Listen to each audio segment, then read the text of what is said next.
TLM trick with Anuj sir के इस channel पे आप सभी का एक बार फिर से स्वागत है। तो साथियों, आपसे फिर से एक बार अनुरोध है कि अगर मेरे चैनल को आपने सब्सक्राइब नहीं किया है तो इसे एक बार अवश्य सब्सक्राइब करें। तो आइए बिना समय गंवाए हम वापस आते हैं अपने विषय वस्तु पर, जो है विज्ञान विषय से संबंधित कुछ महत्वपूर्ण प्रश्न।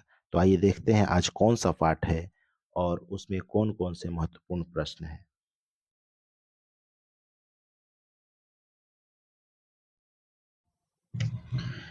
तो साथियों, आज के पाठ का नाम है धातु एवं अधातु। मतलब धातु और अधातु क्या है। इसमें पहला प्रश्न भी है कि धातु एवं अधातु में क्या अंतर है। तो आइए सबसे पहले हम देखते हैं कि धातु का क्या पहचान है। देखिए, इसमें धातु यह चमकीला होता है। जो धातु होता है वह चमकीला होता है। पीटने पर यह फैलता है। एक सिरा अगर गर्म करते हैं तो दूसरा सिरा भी इसका गर्म हो जाता है। मतलब एक छोर को अगर हम गर्म करते हैं तो दूसरा छोर भी गर्म हो जाता है। इसमें तन्यता होती है। इसमें विद्युत धारा प्रवाहित होती है। यह धातु की पहचान है। अगर हमारे आसपास कोई भी ऐसी वस्तु जिसमें ये इसमें से कोई भी एक गुण हो, एक क्वालिटी हो, तो हम समझ जाएंगे कि वह धातु है। मतलब वह चमकीला होगा, पीटने पर वह फैलेगा, एक सिरा गर्म करेंगे तो दूसरा सिरा भी वह गर्म हो जाएगा, और उसमें तन्यता होगी, उसमें फ्लेक्सिबिलिटी होगी, और इसमें विद्युत धारा भी प्रवाहित होती है। यह धातु हो गया। अब देखते हैं अधातु क्या होता है। तो जो इसमें होगा वो उसमें नहीं होगा। देखिए, अधातु यह चमकीला नहीं होता है। देखिए, धातु चमकीला होता था, यह चमकीला नहीं होता है। पीटने पर नहीं फैलता है। अधातु पीटने पर नहीं फैलेगा और धातु पीटने पर फैल जाता था। एक सिरा गर्म करने पर दूसरा सिरा गर्म नहीं होता है। मतलब धातु को अगर एक सिरा गर्म करते थे तो दूसरा सिरा भी गर्म हो जाता था। लेकिन अधातु का एक सिरा गर्म करेंगे तो दूसरा सिरा गर्म नहीं होगा। इसमें तन्यता नहीं होती है। इसमें विद्युत धारा प्रवाहित नहीं होती है। तो जिस वस्तु में भी अगर ये सारे गुण पाए जाते हैं तो वे अधातु हुए। इसके बाद है अगला प्रश्न। एक मुलायम धातु जिसे चाकू से काटा जा सकता है। बहुत ही महत्वपूर्ण प्रश्न है। ये अक्सर कॉम्पिटिटिव एग्जाम में पूछा जाता है। एक मुलायम धातु जिसे चाकू से काटा जा सकता है, उसका आंसर है सोडियम। सोडियम एक ऐसा धातु है जिसे हम चाकू से काट सकते हैं। देखिए, एक उच्च आघातवर्ध धातु जिसका उपयोग खाद्य पदार्थ को पैक करने के लिए किया जाता है, उसका नाम क्या है? एल्यूमिनियम। देखिए, एल्यूमिनियम का जो पन्नी होता है उसमें हम अपने खाने को पैक कर सकते हैं। अब है अगला प्रश्न कि खाली जगह को भरिए। बहुत ही अच्छा प्रश्न है।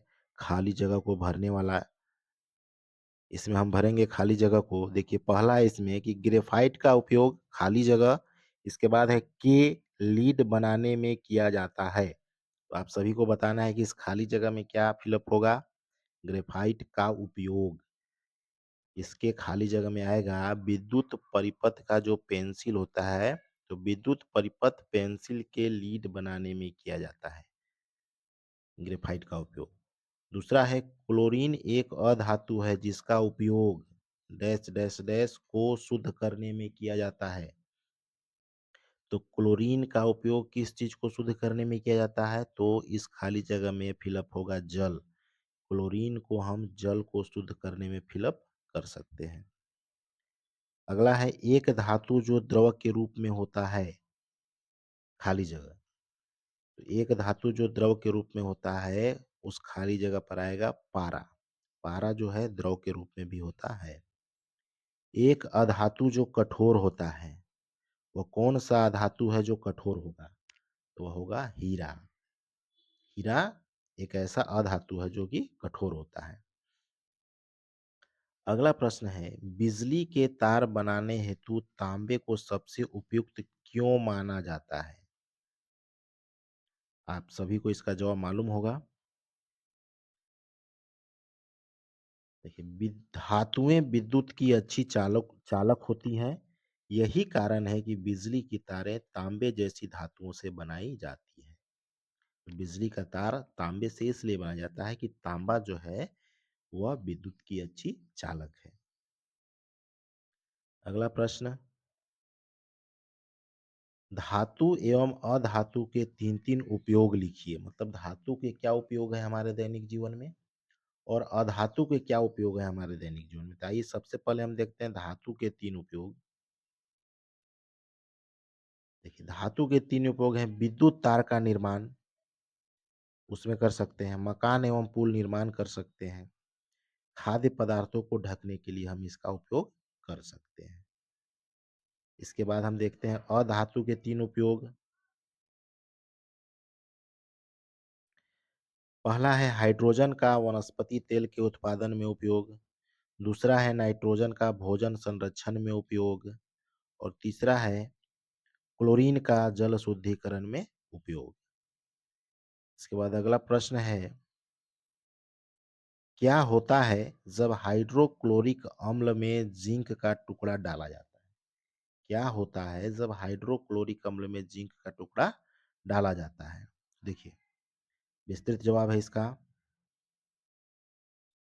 हम उस परख नली में एक बुलबुला उठते हुए देखते हैं। किस परख नली में, जिस परख नली में हाइड्रोजन का एक टुकड़ा जो होता है, हाइड्रोजन हाइड्रोक्लोरिक अम्ल में जब जिंक का टुकड़ा डालते हैं जिस प्रखनली में, तो उस प्रखनली में एक बुलबुला उठते हुए देखेंगे। एक जलती हुई माचिस की तीली अगर परखनली के मुंह के निकट लाने पर हम यह देखते हैं कि उसमें एक पॉप की आवाज, मतलब एक एक आवाज उसमें से निकलती है और एक नीले रंग की लौ के साथ वह जलने लगती है। यह दर्शाता है, वह यह बताता है कि जो एक गैस थी, जो मुक्त हुई गैस थी, यह हाइड्रोजन है। तो जब हाइड्रोक्लोरिक अम्ल में हम जिंक का टुकड़ा डालेंगे तो उसमें से हाइड्रोजन गैस निकलेगी। तो साथियों यह था धातु और अधातु से संबंधित महत्वपूर्ण प्रश्न। आप सभी से अंत में एक और रिक्वेस्ट है, मेरे इस चैनल को आप जरूर सब्सक्राइब करें।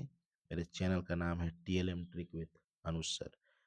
आप सभी इसी तरह मेरे चैनल को देखिए। आप सभी का हार्दिक स्वागत है मेरे इस चैनल पे।